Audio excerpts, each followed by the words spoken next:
Hello மனிதர்களே, நான் உங்கள் கேபிஓ அமீர். இன்றைக்கி மலேசியா ட்ரெயின் எப்படி இருக்குது அப்படின்றத பார்ப்போம்.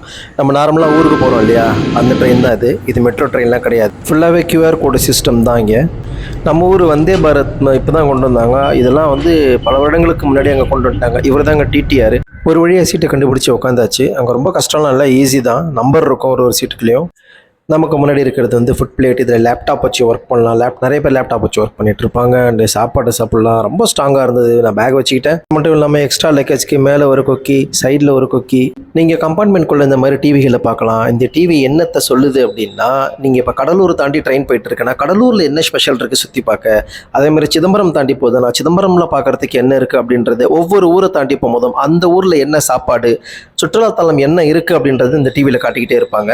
லக்கேஜுக்குன்னு தனியாக இடம் இருக்கும். நம்ம கூடவே வச்சுக்கணும், நம்ம சீட் கிட்ட வச்சுக்கணும் அப்படின்னு இல்லை. இங்கே வச்சா பாதுகாப்பாக இருக்குங்க. இது அடுத்த கம்பார்ட்மெண்ட்டுக்கு போகிற வழி. ஒரு கம்பார்ட்மெண்ட்டுக்கும் இன்னொரு கம்பார்ட்மெண்ட்டுக்கும் நடுவில் இருக்கிற அந்த இடம் எவ்வளோ அழகாக இருக்குது பாருங்க. ஒரு ரூம் இருக்குது. இது என்ன ரூம்னு கண்டுபிடிங்க பார்ப்போம். இது என்ன ரூம்ன்றதை நான் அப்புறமா உங்களுக்கு காட்டுறேன். அப்படியே நடந்து வந்துட்டு இருக்கும்போது நல்ல ஒரு வாசனை வருது அப்படின்னு பார்த்தா ஷாக்கு. என்னடான்னு பார்த்தா ஆஃபீஸ் ரூம் மாதிரி வச்சுருக்காங்க. சாப்பாடு இங்கே தாங்க கொடுப்பாங்க. நம்ம ட்ரெயின்லேயும் சாப்பாடு கொடுக்குற ஒரு இடம் இருக்குமே, எலி விடும், கரப்பாம்பூச்சி விடும், எல்லாமே விடும். ஆனால் இங்கே பாருங்கள் எவ்வளோ அழகாக நீட் அண்ட் க்ளீனாக வச்சுருக்குறாங்க பாருங்கள்.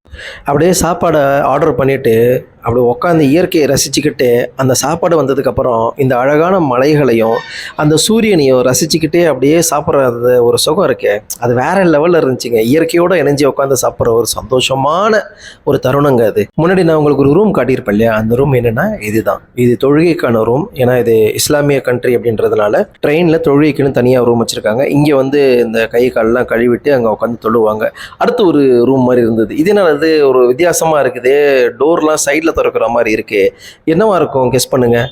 சரி, அந்த பட்டனை அமைக்கி பார்ப்போமே. அமுக்குனா டக்குன்னு அப்படியே டோர் திறந்தா ரெஸ்ட் ரூமு. என்னடா பண்ணி வச்சிருக்கிறீங்கன்ற மாதிரி இருந்தது. நம்ம உள்ளே அந்த பட்டன் ப்ரெஸ் பண்ணால் டோர் ஆட்டோமேட்டிக்காக லாக் ஆகிடும். வெளியில் இருக்கிறவங்களுக்கு உள்ள ஆள் இருக்குது அப்படின்றது அந்த ரெட் லைட் பிளிங்க் ஆகும். வாஷ் பேஷன்லாம் ரொம்ப அவ்வளோ க்ளீனாக இருந்தது. கையெல்லாம் கழுவிக்கலாம். அங்கே பாருங்கள், இவங்களுடைய மாற்றுத்திறனாளிகள் நண்பர்கள் இருக்காங்க இல்லையா, அவங்க பிடிச்சி உட்காரத்துக்காக ஒரு கம்பி அவங்களுக்காகவும் வச்சுருக்கிறாங்க. லாக்கை ஓப்பன் பண்ணிவிட்டு பட்டனை ப்ரெஸ் பண்ணால் டோர் ஆட்டோமேட்டிக்காக திறக்கும். இதே மாதிரி ஹைஜீனிக்காக இந்தியாவில் ட்ரெயினில் ட்ராவல் பண்ணும்போது நீங்கள் எங்கேயாவது பார்த்துருக்கீங்களான்னு கமெண்ட் பண்ணுங்கள். ப்ரைவேட் பஸ்ஸில் கூட சார்ஜிங் பாயிண்ட் ஒர்க் ஆகுறதில்ல, ஆனால் இங்கே சீட்டு கீழே கொடுத்துருக்காங்க, அதுவும் ஒர்க்கிங் கண்டிஷனில். இந்த குழு ஏசிக்கு ஏற்ற மாதிரி ஒரு தூக்கத்தை போட்டு ஏஞ்சாச்சு. இதே மாதிரி அடுத்த வீடியோவில் உங்களை சந்திக்கிறேன். அதோட உங்களிடமிருந்து டாட்டா பை பை சொல்லிக்கிறது உங்கள் கேபிஓ அமீர்.